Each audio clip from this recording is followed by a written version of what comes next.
San Miguel started as a brewery.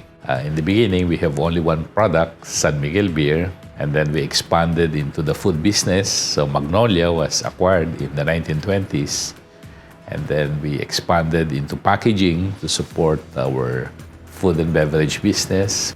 In 2007, under the leadership of Mr. Cojuangco and Mr. Ang, we said we should grow further and should really contribute to the development of the Philippines. So since 2008, we began investing in these businesses, and today we are the majority owner of Petron. We are one of the biggest power suppliers in the country. We are also into a lot of infrastructure projects, tollways, airport, water supply. So we are now a much more diversified company, and we think we are contributing significantly to the progress of the Philippines. We are about 5% of the total GDP. San Miguel is also one of the biggest taxpayers in the country. We contribute about 6% of all the tax revenues of the government. We are also a big employer. We have many direct employees, about 24,000, and many indirect employees through our suppliers, dealers, and service providers.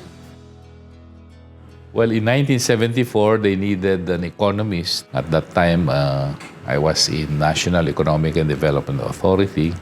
I completed my academic work in economics, master's in economics, so I joined San Miguel at that time.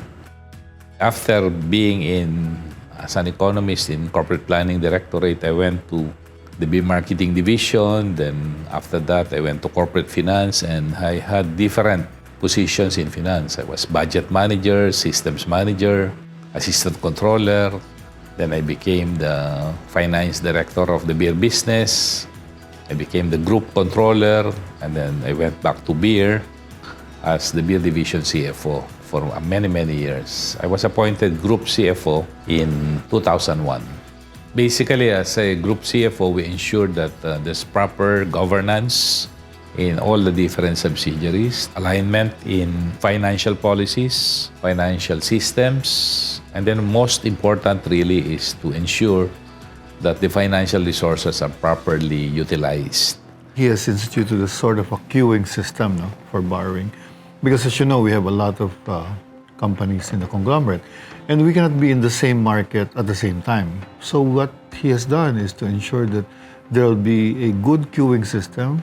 Every part of the conglomerate, every subsidiary will have to submit their financing requirements in terms of which currency, which markets, the amount of borrowings that they need, and especially the timing on when that financing is needed. Well, as you know, Ferdy has been with San Miguel for 44 years.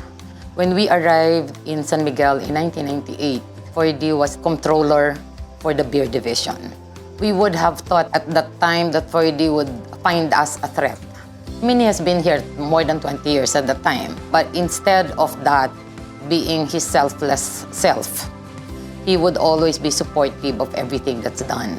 He would provide us the right information, objectively, without really creating any potential reason for rift among people and the new entrants. He's a very important person in the organization, and through those years, Mr. Ang and Mr. Cojuangco have really trusted him very well, had always given him enough leeway to undertake strategies within the organization.